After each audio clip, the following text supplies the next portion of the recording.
My name is Shantell Martin, and I'm the host of What's the Point? This is a conversation series dedicated to exploring why artists create art and the forces that influence us. Join me as I sit down with artists and friends to talk about their reasons for doing what they do and why they continue to create. I'm so happy to introduce today's guest, Maysha Mohamedi. Maysha is a Los Angeles-based fine artist, largely pulling from her own personal and cultural experiences. Maysha's work is vibrant, abstract, and scientific. With a background in neuroscience, wow, her work successfully reflects this while also showing inspiration from the environment and landscapes that surround her. Please welcome Maysha Mohamedi. We were just talking about Little House in the Prairie. Yes. I loved that show growing up. I watched it every Sunday, and I remember the theme music and also when they were running through the field, I think at the beginning. Mm-hmm. Yeah, so that was filmed sort of close to where I currently live. So it's filmed on a movie ranch. No way. Kind of in the northern part of Los Angeles. And they just had a 50th anniversary festival of the television show. I mean, the books are much older. So I went to the festival and I got a VIP pass. I treated myself to a VIP pass. How was that filmed there? Because so much of it is just outside in the woods and stuff. Well, they have a big, wide, open space movie ranch that they had all the dwellings, like the schoolhouse and their house. The church. And the church. And so they had all of that out in the fields there. Wow. Okay, that's amazing. I'd love to visit sometime. I know, it was cool. Nice. And just so I'm saying it correctly, how do I pronounce your name? Maysha Mohamedi. Maysha Mohamedi. Okay, nice. Well, thank you for coming in today. Thank you. I'm so excited to learn a lot more about your work and where you're coming from and, perhaps why you even make work. And I like to start understanding perhaps what your first experience was with art, either experiencing it or making it yourself. Right. Well, going back to childhood, I have a distinct memory. I hadn't thought about this in years. My mom had kind of an informal, casual art class in our kitchen for myself and a couple other children who were children of her friends. And I remember we were doing some kind of drawing and painting project. And mine didn't turn out the way I wanted it. I must have been about 7 years old, which is interesting because my younger son is that age now.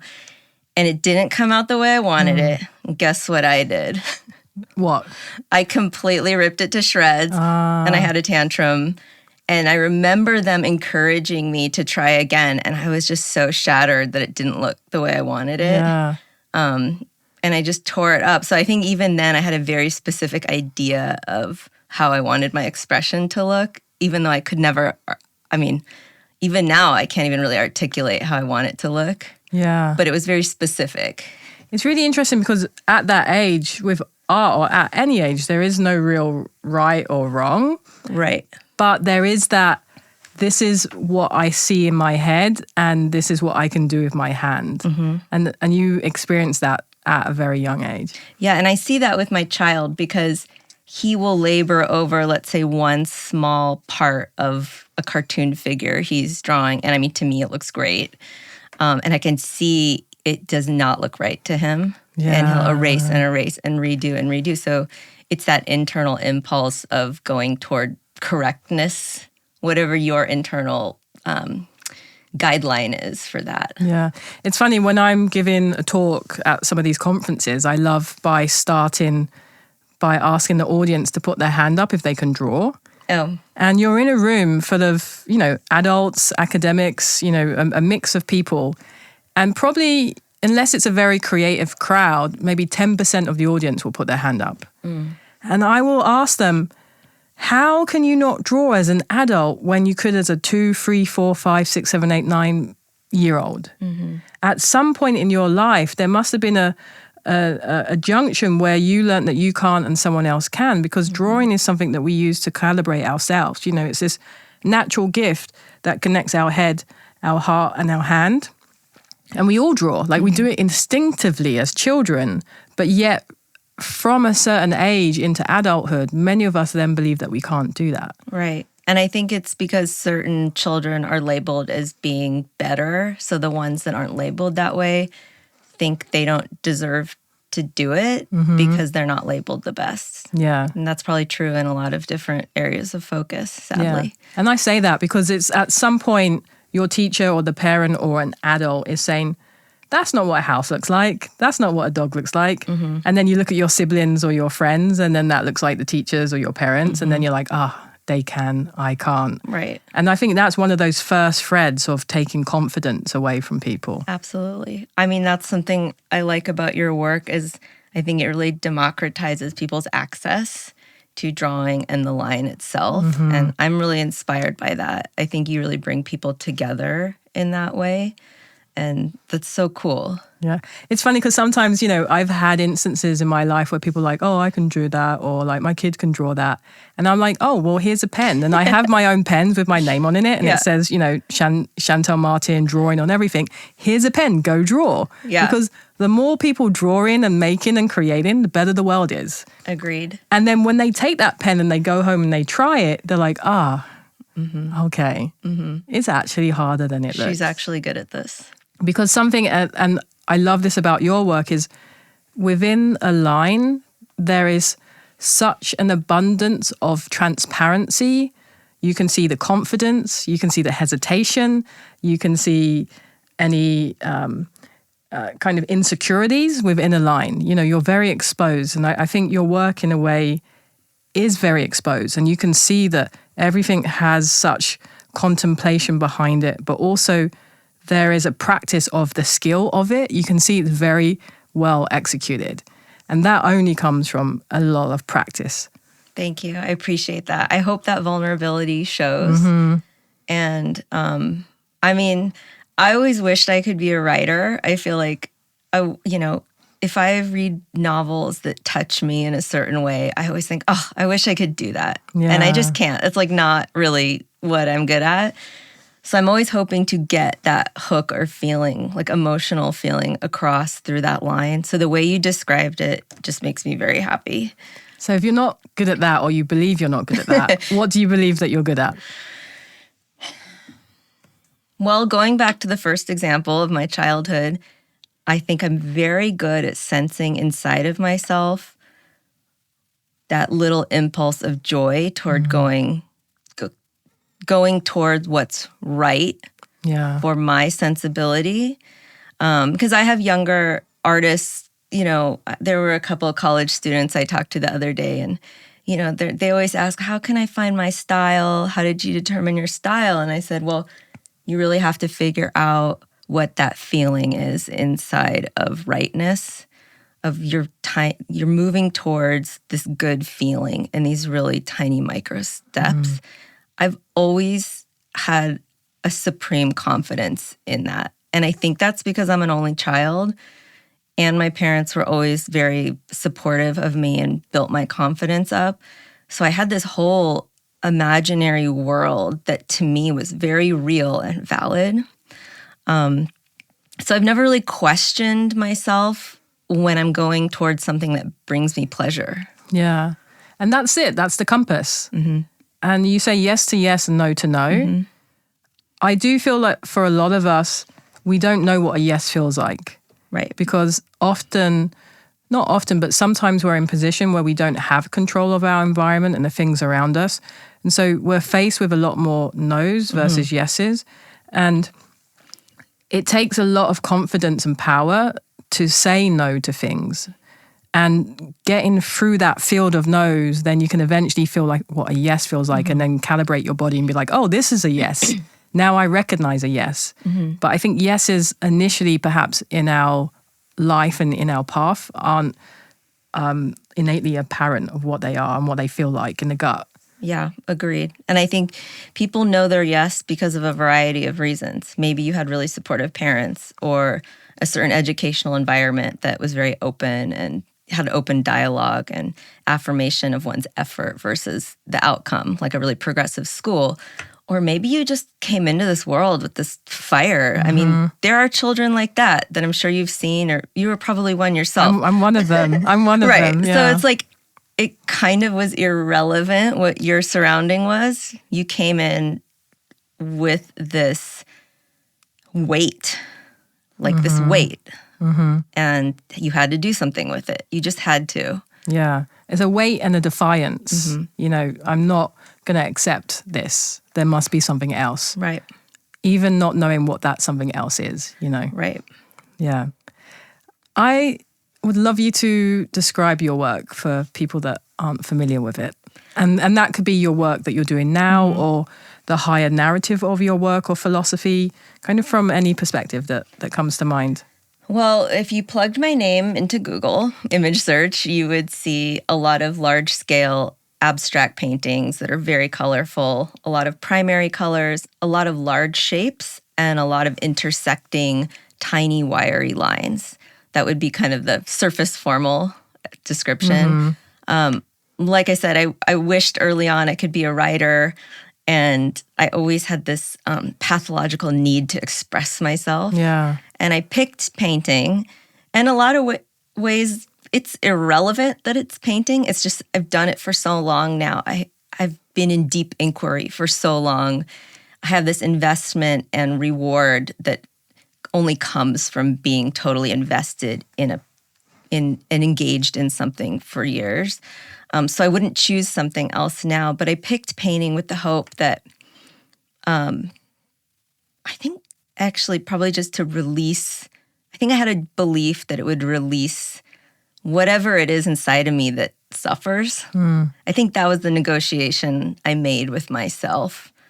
I don't know why I thought that, but I think I read a lot of biographies of athletes, and there is this real sense of attempting to relieve the self from the self through these monumental achievements and pursuing that goal. And I think anyone you see that has an obsessive inquiry into anything, whether it be a sport or painting or drawing or writing, whatever, there is a sense of needing to escape from the self for whatever reason. So I just really wanted to express myself. I made this negotiation with the universe that if I can express myself, I would somehow be healed. But the paradox is that everybody suffers and it never goes away. So, I mean, whatever. Now I'm here. Yeah. So somewhat healed, but I think I am in bliss in my own universe that I've created myself, and I have a lot of joy in that. So that's an achievement. Yeah. And it's, you mentioned athletes, and I think that act of doing or the act of painting or running or swimming or whatever that obsession is, it is just the act of doing and being present. And in the moment. In the moment. And we know that when you're in the moment, then you don't have to be bombarded by all the artificial kind of elements of society that actually are not natural for us or for us. Absolutely. Absolutely. And I was just reading a book where they refer to that as the overculture. Yeah. Which I love that term because it makes so much sense. It's the superficial shell that really has nothing to do with who we are on the inside. Going back to writing, where does that narrative come from that you're not a good writer? Because I think there is a craft of writing. I think maybe, who knows, maybe I am naturally gifted with a little bit of flair towards writing. I think my titles are pretty funny and cool and unique, but I have not invested in the craft of writing. So maybe I should not make that declaration that I'm not a good writer. Because I'm a huge believer in if you bring your true self and your true intention, you can move that to any medium in any industry and it will look, feel, smell, move like you. As long as you're not trying to be someone else or do someone else, it can be you. I believe that too. Yeah. I think if I were to be the writer, Maysha Mohamedi, it would be someone who had an equivalent investment over years in the craft of writing. And I have not done that. So it's almost like there could have been a path, but that path and the time that it would take you as a human to do this activity, you've devoted that time into painting. Correct. Therefore, that is the path. Yes. Yes. Do you see that path evolving over time? Into another medium, you mean? That's a really good question. I can't say. I think I have, until very recently, had a very clear vision for myself of being kind of this older woman, like a cantankerous older woman with my long stick, with like a paintbrush at the end of the stick, and swatting people away and painting and having delicious lunches. I mean, it's a really elaborate fantasy. No, I love this. But I think in the last year, and it does seem to correlate with the amount of exposure my work has had. Like, my work is now seen by more people, more than it ever has been. And it's made me, for some reason, not have a clear vision anymore of what I would look like 20 years from now, 30 years from now, if God willing, I'm alive, Yeah. So, but it's exciting. I don't have a good answer to that question. So tell us a little bit about that extra exposure. How has that come about? What does that mean for you? What has that changed for you? Well, I came from a totally different career. I was a scientist. I had laboratory jobs. And even 5 years ago, I still worked in biotech. But all along, I still had a very rigorous studio practice. And, at night and on weekends, I had 2 children along the way. And I would always be in shows. I mean, people have been very supportive of my work and inclusive with me. I've been so lucky. And I had a couple of shows in Los Angeles, first at the Lodge, which is a wonderful project space here in LA, and at Parrish Heinen Gallery. And then after I had those 2 shows, I joined Pace Gallery, and I had my first New York show last year. So I think that New York show, I'm guessing, was when a lot of people were first introduced to my paintings. And it felt weird at first, I have to say. It's like I could feel my name in people's mouths. Yeah. Like I could feel it, and I felt different. Yeah. It's interesting because when your work is in a gallery like Pace, and you said a lot more see it, and now your mouth is kind of on the tip of people's tongue, do you think that they see your work any differently than they would have if they'd seen it in a different circumstance or at a different time in space? Of course. It's the brand. I mean, it's the branding. Yeah. I would say in the most cynical sense, I would use the word branding. Yeah. And in the most aspirational sense, I would say it creates a neutral, clean format for people to truly experience what I'm trying to do. So, I mean, it just depends on what kind of mood a person's in, how you would describe it. But I think people have a certain expectation from different galleries. So when you have a big gallery, of course, there's going to be a certain expectation. But also, I think the pressure is higher. Yeah. So maybe it all evens out. Have you found, and this might be something that is a future kind of question, is when you are with a bigger gallery, then the demand for your work goes up, and then there's almost a limit to the amount of work or projects that you can do, because now there's a waiting list for your work and you have to focus on a certain type of work. Do you have any concerns or thoughts about losing that freedom of experimentation or natural evolution in your work, because now there is this demand for kind of the work that is you right now, perhaps? Well, I have a problem where I can only make a painting if I want to make it.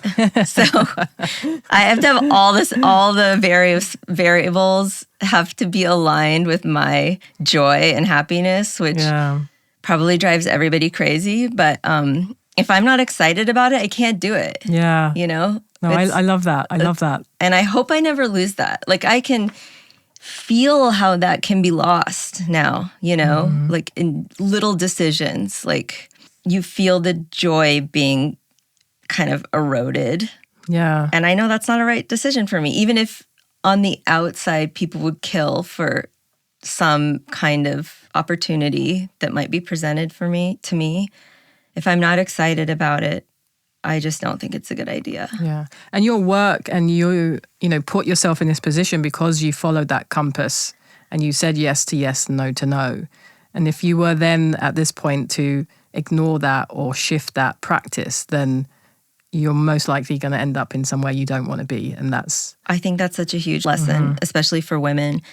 And I think above that, or in addition to that, it's about avoiding clutter in your life. So if you say yes to 5 things and you're so busy, you could have the opportunity that's 1,000% aligned for you right in front of your face, and you won't lock into it like a puzzle piece. Like you should be locking into it like a puzzle piece. And that won't happen if you're so stressed and anxious about the 5 things in front of you that you don't really want to do. Yeah. I think the tricky part is waiting till the lock happens. And that's the thing. There is that pressure for a lot of artists like, hey, I need to pay my rent. I need to do this. There's this thing right in front of me. Maybe I should just do it. And that's a tough decision because, you know, people, and especially artists, are just trying to make it work. Right. I mean, for me, because I had this other skill, this other career, that format really worked well for me. So if anyone's listening and, you know, they have a quote unquote day job, that's worked well for me because I never put the pressure on my paintings to help me survive. I knew I had other skills where I could get money, and my husband is incredibly supportive. So I think surrounding yourself with people who can take on the emotional burden of trying to be an artist, which is very, very emotionally taxing. That was the way for me. I don't think I could have done this if I were hustling to try to sell my paintings along the way. That would have just been too hard. Yeah. I've got about 20 questions in my head. I want to go back to the day job, but before that, we're going to go back to the compass. And, you know, for yourself, you know, the work was something that helped you not be lost. And on that subject of being lost, I know that you spent some time in Japan. And I also spent some time in Japan, so I know from firsthand it's a place where lost people go sometimes. Totally. Wait, when were you there? I lived in Japan from 2003 to 2009. Oh my God, that's crazy because I was there in the summer of 2004. Yeah, so I was there. Oh God, that's so cool. We were in Japan at the same time. Okay. So tell me a little bit about that chapter. Well, I was in a neuroscience PhD program, and I knew I hated it, but it was pretty scary. I think I knew from the first week I was going to quit, but I thought, okay, Maysha, be prudent, get through a year so at least you have proof you tried it, and then you don't have to deal with, you know, people thinking you were impulsive, you know, whatever. So during that year, I applied for a grant through the National Science Foundation and picked a laboratory in Japan.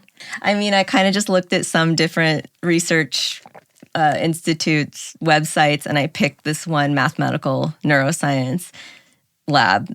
And I was like, oh, this looks cool. And it's, you know, in the outskirts of Tokyo. And I got the grant. So then I was locked into that lab, and I was like, okay, I guess I'm going this summer. And I made a decision with myself that I would spend the summer testing out this identity of being an artist because I was so terrified. I remember I tried to make one painting during my neuroscience PhD, and it was like you would think I was like buying drugs on the corner. Like I went to the art store and I bought this giant canvas, and I like quickly whisked it from my car into my apartment, and I made this one painting. Oh my God, I was so happy making the painting. And then I, you know, squirreled the painting away. And I decided when I'm in Tokyo, I don't have to hide that. I can just go there and say, I will be an artist. I mean, I was actually thinking back, I was pretty rude because I went into the lab and just announced, you know, well, I'm here, but I'm really going to be an artist. And they were very supportive. So, I mean, they would take me to museums. I mean, they were so supportive. Anyways, I digress. So I was there for the summer, and I really used the 3 months to build up my confidence to quit the program and come back, move to San Francisco, and try to be an artist. There you go. Yeah. Lost people go to Japan, they find themselves, and then they come back, or they go somewhere else. Is that what your format was? Well, I think also the time that you were there, summer of 2004, it was an interesting time because I think it was still before Facebook. I think no one really had a smartphone then. And it was a time where you could be in a place that was, you know, very Western and advanced in many ways, but you didn't know the language. No one really spoke English. And for me, I was coming from England where I just graduated from St. Martin's. I graduated with a first class honors, like top of my class, and then realized I would never get a job or be an artist in the UK based on the class system and all the barriers that were surrounded around me and it just in the system. And so for me, I wanted to go somewhere as far away as possible so that I could figure out who I was. Because if I was in England, as soon as I opened my mouth, people were judging my class, my background, my income, everything, And so going to Japan, people would say, where are you from? And I say, Rondon kara kamashita. I just come from London. And they're like, oh, that's cool. And then I would wait for the level of judgment of what are you or where are you from or, the unspoken judgment. And it didn't happen. Wow. And then I also, at that time, I got to just really be like, well, who am I? Without living up to this social, societal stereotype that is projecting onto me, who am I?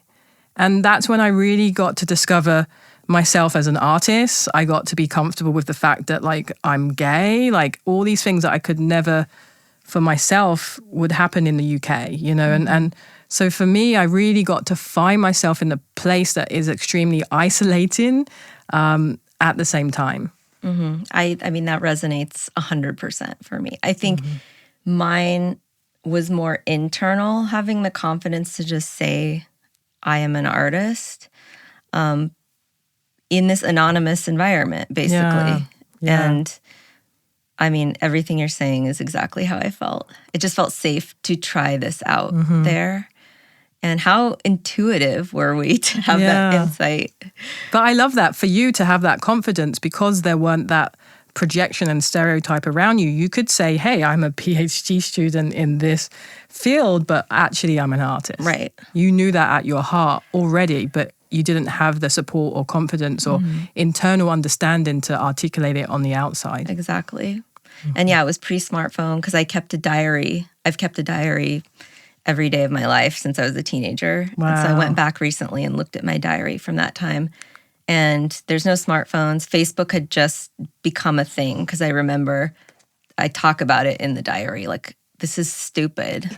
Why is this thing ruining my life? I knew in 2004, this thing is ruining my life. Yeah. And for example, another tech thing is I would literally check my email once a day. Yeah. Remember that? Yep. And I had to go to the laboratory because internet was there, plugged in, and check my email. And, if I didn't take cash out of the bank on Friday, I didn't have any money for the weekend. Yeah. Things like that. No credit cards. Right. If you wanted to call home, you had to kind of talk to someone in a 7-Eleven that didn't speak English to buy a phone card that had no information in English. Then use that phone card to call an operator that didn't speak English to have a 5-minute call to England. Totally. Or wherever, I know. I hope my kids can find a version of that anonymous experience when they're in their 20s because that was so formative for me. I know it was for my husband. I mean, I think we're the same age. So it's anyone of this generation and earlier, these are formative experiences to go somewhere and try out being someone else. Yeah. I mean, it's hard to do that now. Everything is documented. And so you have a couple of kids. Going back to when you were a kid, what were you like in the playground, in the school playground? Well, I had a best friend, and I'm sure we were like little terrors. So she was a tomboy, I was a tomboy. We just did whatever we wanted. We would beat up boys.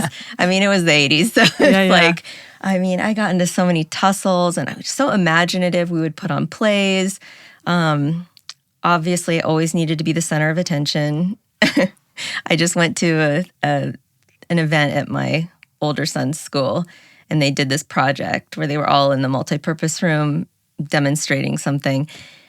And I got this anxiety response because I remembered being in those situations and hating that I wasn't the only one that everyone was paying attention to. So that's the kind of child that I was. Nice. Okay. So you wanted to be seen. Yes. And then now you're being seen, but in a completely different way. I know. I mean, this is the valuable way of being seen, for this deep effort and uniqueness, not for being a people pleaser little girl. No, I love that just idea of just thinking about all of us as kids in playgrounds and, how we interacted in that landscape and environment. Because I think out in the world, the office, the institutions, everything's just a playground still. It's just that we're not kids anymore. We're just big kids with responsibilities and jobs. But the way we interact with people and others is kind of similar to how we did it then. Absolutely. I agree. And, when I look at the way the language my kids get at school, I wish I had that language. I mean, because I was pretty feral. And my mom, she's very proud that she never told me the word no. That's like her favorite story about me. And so I still have a really hard time if people tell me no. And I just wasn't raised with that kind of progressive language. So like I said, I was feral. So if you grew up in an environment where no one really told you no, how did you know when to push back or what to push back towards? Or well, first of all, if somebody tells me no, I just do not believe they know what they're talking about. Yeah. So that causes problems because interpersonally it's not great. And so far, if somebody tells me no, either for a specific thing or just in a metaphorical sense, their entire energy is telling me no, I think my main strategy has been to drop it and move on. Yeah. But that doesn't always work, especially if you're in situations that involve investment, like a marriage or being a mother or being with a gallery partnership that you care about. Okay, I can't really drop those things. Yeah. I mean, these are good things. So I've definitely had to develop other strategies, but it is still really, really difficult for me. That is one of the hardest things for me to deal with is compromising with another person's vision. It's just so against my nature. So in that sense, have you had a practice of collaboration within your art? No. Is that something you would ever be curious to do? I think so. And the reason why I think it could be successful is because I love, for example, the gallery has made these beautiful films with me. And they just posted one last week for my show in Berlin. And those situations are highly collaborative. So there's a director, a producer, everyone who's really good at their job is in the room. And I really thrive in those. Well, probably because I'm the center of focus. But I have hope that because I enjoy that kind of collaboration, I could do something with my work. Who knows? I've always loved collaborating because, you're obsessed with what you do. I'm obsessed with what I do. Someone else is obsessed with what they do. And usually those things can be quite different. And the power of two people obsessed about a thing coming together, what you can make from that is something you can't even imagine. I agree. I think that if you even think about it in terms of like statistics or math, what you're describing, you're creating like this exponential potential. Yeah. More than any single entity could do. So I agree with you. Conceptually, I agree with you. I just have to become a more evolved person. But not even, if that's, you have your internal compass and if that's what it is, that's what it is. I want to try. I want to try different things. I really do. Okay. I love that. And an open mind is always good. And I also really enjoy the way that you work with following your intention into your work and letting that be the guide of what the image is. Can you tell us a little bit about the process of, when you sit down in front of a new piece that is going to evolve into something? What does that look like or feel like for you? Well, when I walk into my studio, I mean, I don't have a lot of clutter. It's very neat in there. And one of my favorite things is unwrapping a new canvas. Have the canvases made for me. So there's no like woodworking or sanding or dust or anything. It's just a pristine surface. For me, my conception of the canvas, it does feel like a piece of paper and a pad. And so I treat them like that. Yeah. Like I don't romanticize the surface in that way, that it's this like pristine surface. I need to think of it as something that I can draw on and cast off if I need to. And I do a lot of the time. I would say 30% of what I start needs to get thrown out or restretched. So that first like period of time where it's just me and the blank surface is just so delicious. And I love that moment and I will just be with it. And it really starts to kind of pulse out at me. And I start to get a sense of what the painting is going to be like or feel like. It really starts to have this emotional resonance. And, really it's like entering into an agreement with the object, like this soul contract with the object. And depending on what's going on in my life or what kind of mood I'm in, I'll bring different intentions. So oftentimes it's some story or something I experienced recently, maybe with my kids or a friend, maybe even something I'm having a lot of trouble with. Sometimes I'll bring my problem to the surface and have this internal agreement with myself that, okay, in 3 months when this painting is done, that problem is done. That's your timeline. And I've done that. I mean, it works. It's like magic. Wow.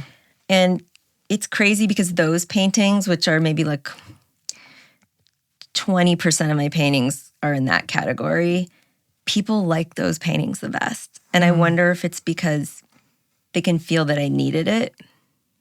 Something, there was a real gravity in how necessary that painting was for me.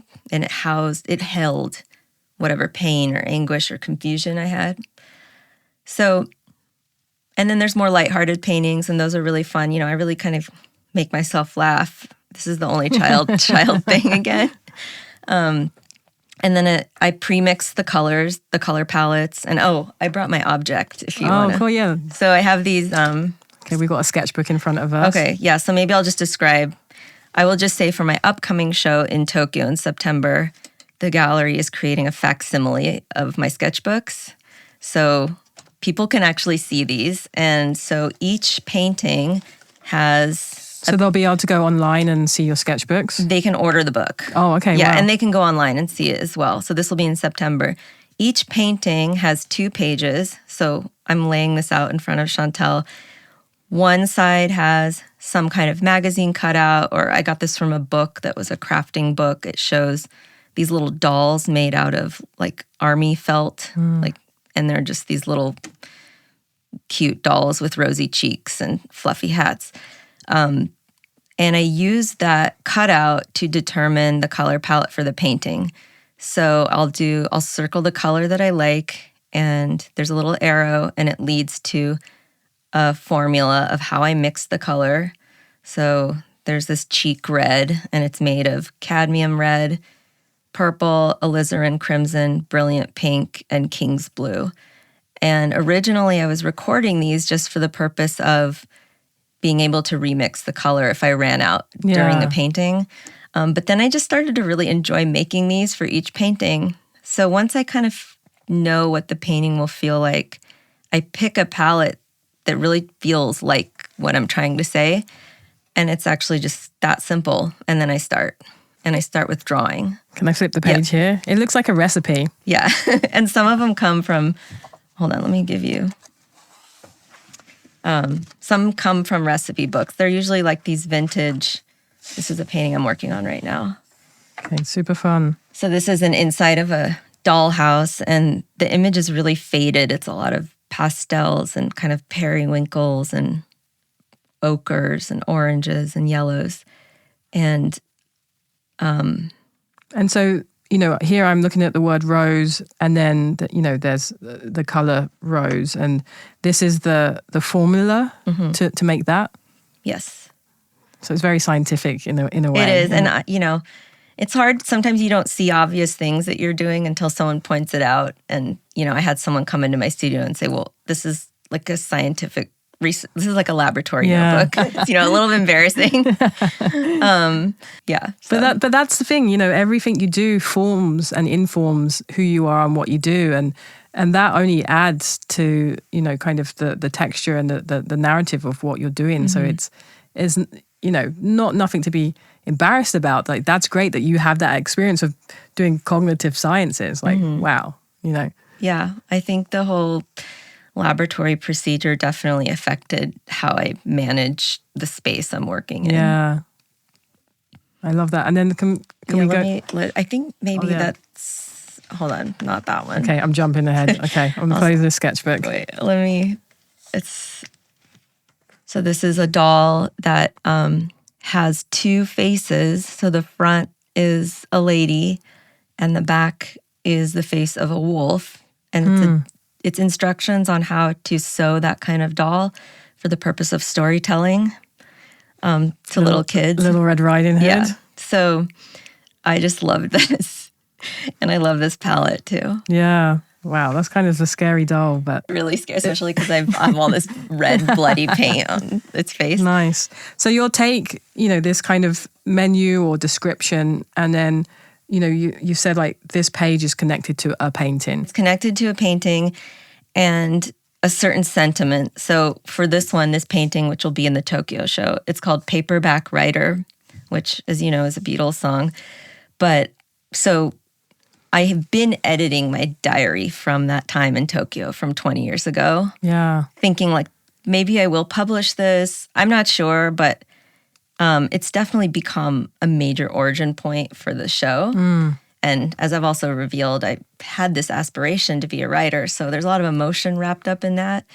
So I wanted to title this painting Paperback Writer, kind of as this tongue-in-cheek reference to my aspirations toward that. But also, my husband is working on a novel. And in the sense of, casting spells with paintings, I thought, okay, maybe when I show this painting, this is sort of a charm for his writerly aspirations somehow. I put that intention into the paint as well. Because it's interesting because, we've had this theme now speaking about writing, but you've kept a diary since you were a teenager. You've been writing every day of your adult life. I know, it's crazy. Yeah. So I guess I am a writer. Yeah. And I love the fact that this show will be in Tokyo, so this September. What does that mean for you, being that, Japan was the place where you had the confidence to say, yes, I'm an artist, and, now however many years later, you're going to be having an exhibition there? It means so much. And when this opportunity was presented to me, they had no idea I had this history there and this exact 20-year difference. Yeah. I mean, this is one of those times where you're like, God is real. And God is like, has a really good sense of humor, because it was really full circle.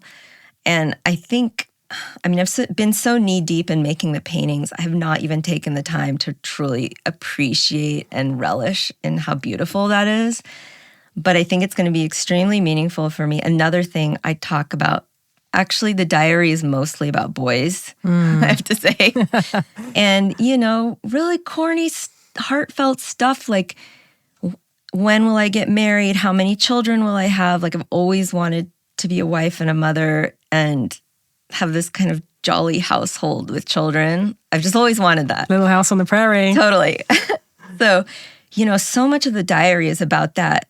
There was this person I was dating at the time in Tokyo, and a lot of the diary is about him. And is he the man I'm going to marry? And all of these questions, like analyzing the things he's saying to me. And, my heart breaks for that girl in a lot of ways. And when I first read the diary, reread it about a year ago, I was just like, my God, this person is not me. She's so different from me. And then, I probably read it 100 times while I was working on editing it. And now I feel like that's the same person. I see myself so clearly in that 24-year-old. So I think it's going to be a profound experience for me. I can't wait. Innately, I think there's a core of us that is so consistent that doesn't change. And that's one of the amazing things about being an artist or a writer or having a craft that is tangible, because over time you have that power of reflection to look back and see you. Yes. And I'm not sure if you have this experience, but I'll find a writing or a drawing from 20 years ago, and there's a question or a thought in there that I had last week that I thought was new.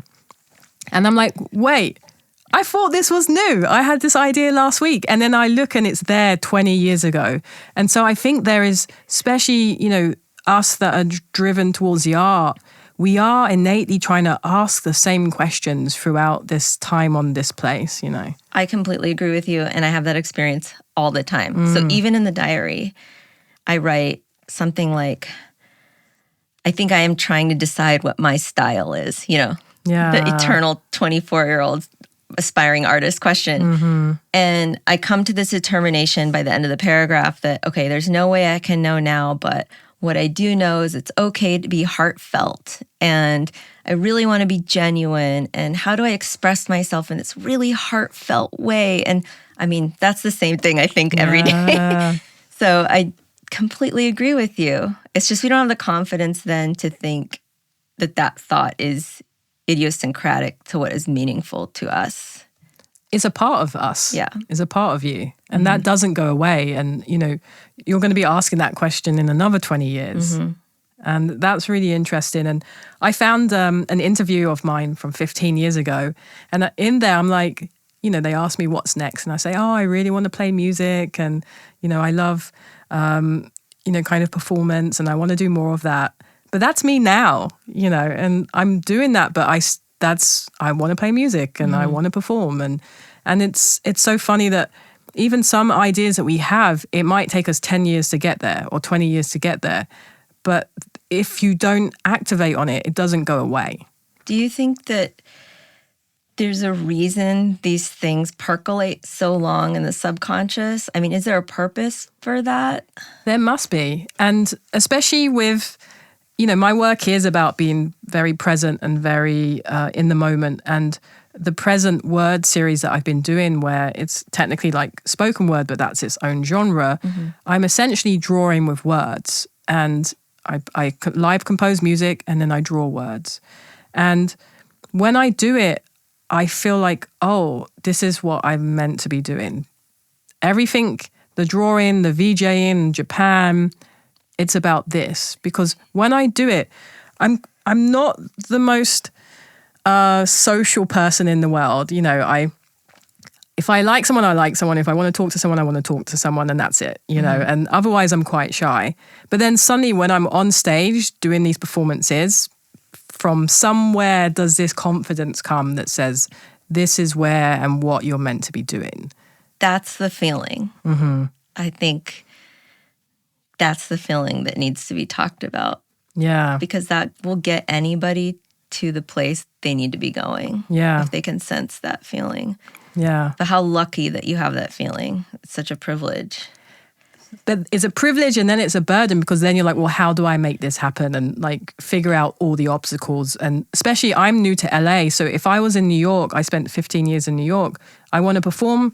I can call someone, find a venue. No, you know, no problem. In LA, it's tough because you have these big institutions, but there's not much in between where you're saying, where you can say, oh, you have a great stage or you know, performance space. I'd love to come. Well, maybe that means you create that here. And I've been using my studio so far, and I've been doing these monthly performances, and we have a nice little community now. Great. But I'm kind of outgrowing my studio, so I have to think about what's next. I think that's a key part of it, is like having that internal sense of if you're outgrowing something. Yeah. That's huge. Yeah. And so when you are painting, I heard that you don't use brushes. I don't really use that many brushes. I do for some of the fine tip motions. Like, for example, I use a lot of mechanical pencil to draw out the compositions. So I need to use a teeny tiny brush to line those and the borders of the larger shapes. But I fill in using my hand, and I do a lot of hand press. Okay, you can't see this. I'm gesticulating wildly right now. Have some hands I'm gonna waving in the air. Knock down all of these microphones. But yeah, so I do a lot of hand prints on the surface and, you know, finger painting, I guess. There's no better way to say it. I met an artist recently, Paul Waters, in New York, and I think he's in his 80s, and he does finger painting. And that was interesting. I had this moment when I went to New York where I think I cried for about a week. I'm not really anyone that cries much, and just it caught up with me on this random trip to New York. And I went to visit this artist, and I was like, you know, why? You're in your 80s. Like, has it been worth it? You know, like. Wait, did you ask him that question? Yeah. What did he say? Yeah, I said, you know, you're in your 80s. Has it been worth it? You know, you've devoted your life to painting. And he said, yes, because it brings me so much joy. And then I just like burst out crying. Oh my God. You know, and I think we get so lost in the bureaucracy of it, or the contemplating of it. And when you just break it down, it's just about the joy of it. Mm-hmm. I agree. I love that you asked him that question. I also love asking questions of people who are older than I am. I often ask people, okay, what would be the 3 biggest mistakes I could make right now? Yeah. From what you've seen of people in my situation, you know, in my career, being a mother, whatever. And I love hearing what people have to say. What are some of the things that they've said? I mean, a lot of it has to do with sort of like business practices. So that's kind of boring gobbledygook. Yeah. But helpful. But helpful. But a lot of it is about the joy piece, like continuing to do what makes you happy. I don't know. Now I can't really think of it. So because you were in cognitive sciences and then neuroscience at some point, was that something at that point that made you happy, or how did you end up in that The thing career that path? I loved about science was the actual manipulation of the stuff in the laboratory. So like handling the glassware, there's all this custom glassware of different shapes that's marked in different ways. I could pour substances from one beaker to another beaker for 10 hours. It's so fun. And then, you know, you weigh different things and mix it in. And I worked with animals, which in the end was a major factor of my leaving science, because sacrificing animals, I just could not reconcile that for the kind of research I was doing. I understand for like, you know, developing a vaccine or whatever, but that was really tough. However, the experiments were very cool. So doing like electrophysiology on living tissue from a brain of an animal, I mean, this is like cartoon futuristic kind of situation. And the electrodes and the custom equipment, I loved all that. I just didn't really care about the research. Yeah. It was more about perfecting the equipment. I loved that. And I mean, that's what being an artist is perfecting your equipment. Yeah. It's a little bit too on the nose, but it could be interesting to have some of that equipment that you mixed liquids in and stuff, you know, in as objects in some of the work that, you know, or the shows that you're doing. And because you're mixing paint now and, you know, you're doing those things. I should bring some of that into my studio. That would be cool. That'd be nice. And so as a whole, what do you really feel like is the point of making art? Okay. Well, first of all, it's different for everybody, right? And I like that you started with the question of, you know, earliest art experiences, because I think for me, it's really shifted depending on what phase of life I'm in and how deep I am in my process. So earlier on, I think like when I was in high school and kind of had this little tiny feeling like, oh, I wish I could be an artist. For me, that was about wanting freedom. So I distinctly remember, you know, there's always those girls in your high school, like you never forget. Like there was this one girl and she had just, to me, the ideal family setup. Her parents owned a surf shop, which I just thought, why can't my parents own a surf shop? That is so cool. And she had this long, beautiful hair. She was such a free spirit. You know, this is the 90s, so there's only like 3 categories of aesthetics, like grunge, Courtney Cox, surfer, like, you know, that was it. And she showed up, I remember, at one of the proms in like a beehive hairdo and then this like Asian like silk gown. Like no one looked like that. And I was like, I just thought that was so cool. And I had the same feeling about the idea of being an artist. Like if I were an artist, I could be free like she is. So I think for me, the desire was wrapped up in an expectation that if I can call myself an artist, then A, I can do whatever I want for myself without judgment. And B, people will forgive my behavior. I had this expectation that as an artist, I would engage in a lot of bad behavior and I would be forgiven because I am quote unquote an artist. So my initial impulse was really wrapped up in a sense of freedom. And then over time, I think it evolved more into the need to express my internal world and feeling like I have something to say that's unique. And I think recently it's less centered on myself because that's not enough. Yeah. I think that expires after a while. And of course, my experience of making work is so much about me and it's very self-focused. And that's why those paintings look like the way they do. But the motivator more recently has been very far outside of myself. I feel like, well, I guess I want to share a story, but it's just kind of weird. No, go ahead, please. Well, like you were saying, when you're in the moment in your combination music, spoken word experiences, you're in this state of flow. And those are moments that aren't always available, but, you tap into them every once in a while. And, for me, there's this distinct sense like God is with me. And I don't even know how to explain that. It's just the only phrase that really resonates. And recently I was working on a painting and I had that feeling like it just felt so warm and supportive and good. And like my hand was just doing what it's supposed to be doing. Yeah. And I just felt like, why me? Like, why am I receiving all this goodness when there's so many people in the world who are suffering? Like, they should get this. Like, I'm being blessed, let's say, with this talent or whatever.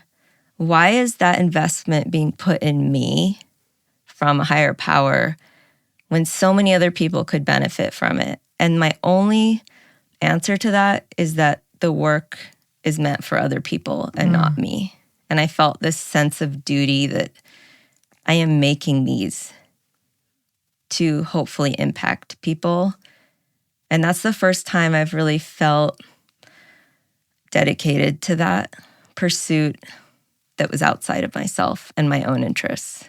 The responsibility of the responsibility, because otherwise I can't really reconcile why I'd be graced with those moments, because it doesn't make sense that a singular person would, unless they're translating into some greater good. And being an artist that has to be in a good place and feel joy and feel love to create the work, then makes those work and then shares them with others. In a way, you're transferring or sharing that joy with others. I think that's the current why right now, is to transmit. Otherwise, nothing else really makes sense. And so transmitting into the future, what does your future legacy look like? Do you have any intentions or thoughts about that, or is that something you haven't thought about so much? But I feel like you've thought about that. I don't know what it looks like, but I always want to feel like I surprised myself. I want to always feel fresh, like I'm doing something that's new, even if to everyone else it looks like it's steady evolution of everything I've made. I honestly don't know. I have no good answer for you. That is a great answer. The future is a surprise. I would like it to be surprising. And it will be. Yeah. Because that's the intention. And so just to wrap up, I'd love for you to just once more tell us about, where the show is in Tokyo in September and also where to find and follow your work. Okay. Thank you for asking that. And thank you for having me on here. So the next big show is Tokyo with Pace Gallery. It's their first show in Japan in their new, beautiful, amazing space. The inaugural Tokyo artist. Yeah. So that's in September. And as I mentioned before, there will be my first exhibition catalog, which is a facsimile of my studio notebook. And I'm not on social media, but... Good for you. You could follow the gallery, or I have an artist page on their website. And my email is medicinalrainbow@gmail.com. You might get some emails now. Yeah, nobody emails me. I'm always like, how come no one just emails me? And asks me questions, Yeah. I'm happy to have emails. So email Maysha and ask some existential questions. Yeah. But yeah, I'm happy for any support and attention. Nice. Well, it's been so lovely hearing about your work and your journey. And I love that we crossed over in Japan back then in 2004. Wait, I want to ask you a question. Yeah. So I remember, I think it was the Shibuya stop. I remember I was wandering and there was an artist studio back there. Do you know what I'm talking about? It was like a 2-floor, it was a parallel road to the main road. And there's like a 2-floor artist studio that almost had like exposed walls. Do you remember? I have to just like sit and think because I was around the Shibuya crossing like all the time. I'm going to send you a picture of it. Yeah, send me a picture. Okay. Anyways, nice. Thank you very much. Thank you. Have a beautiful day. Thanks, you. Shantell. Thank you for listening to this episode of What's the Point? Recorded at Spotify Studios in Los Angeles. Check out our website made by Eat.studio. Grant Alexander Peters does our theme music, engineering and editing. Research and pre-show preparation are done by Vern Molidor and Joyce Adams-So from the Shantell Martin studio team. If you like this episode, please consider subscribing to the podcast and leaving a nice 5-star review. Don't forget to check out the show description for more information on today's guest. And you can follow myself and the podcast on Instagram at Shantell_Martin. What's the point?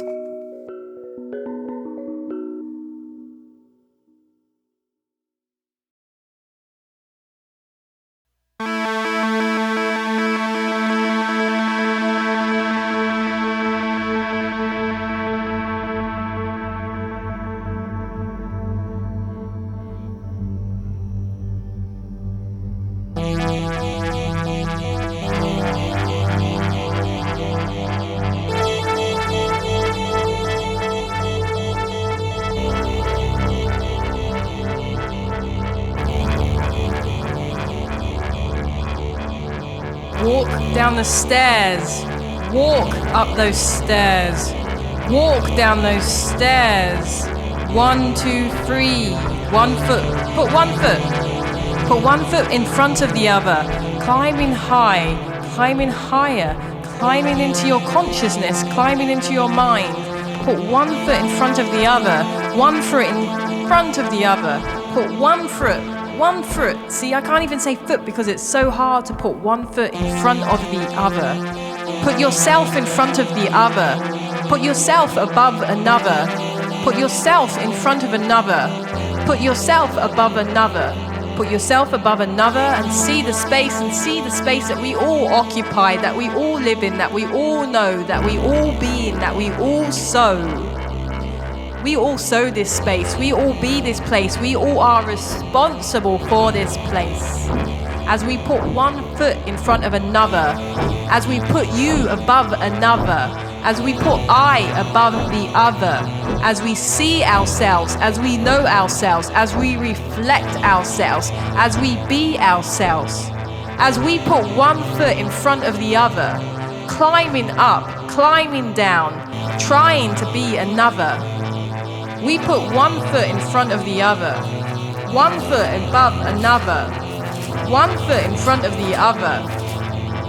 Climb high or climb low, climb sea or climb below, below the line, below this line, below the poverty line. As we see 1 foot above another, consciousness above the other.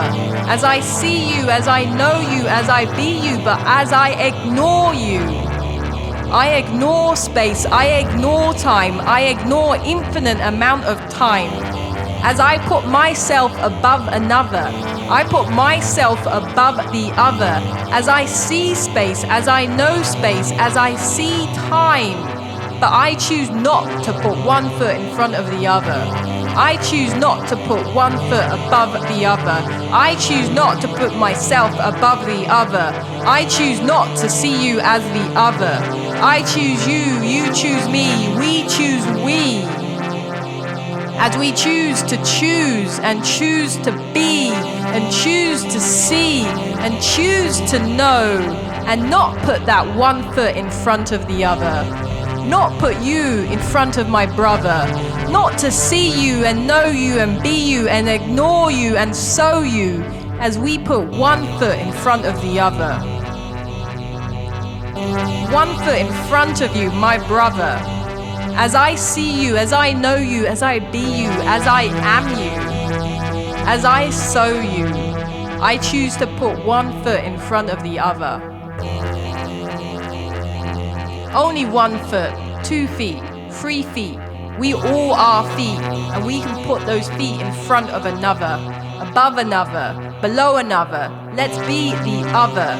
Another space, another time, another existence, another place, another imagination that we can't see, that we can't be, that we can't know, that we can't sow, that we can't go, that we can't be, that we can't read, that we can't read, that we can't write, that we can't be. So don't put that 1 foot in front of the other if you are going to put yourself above the other.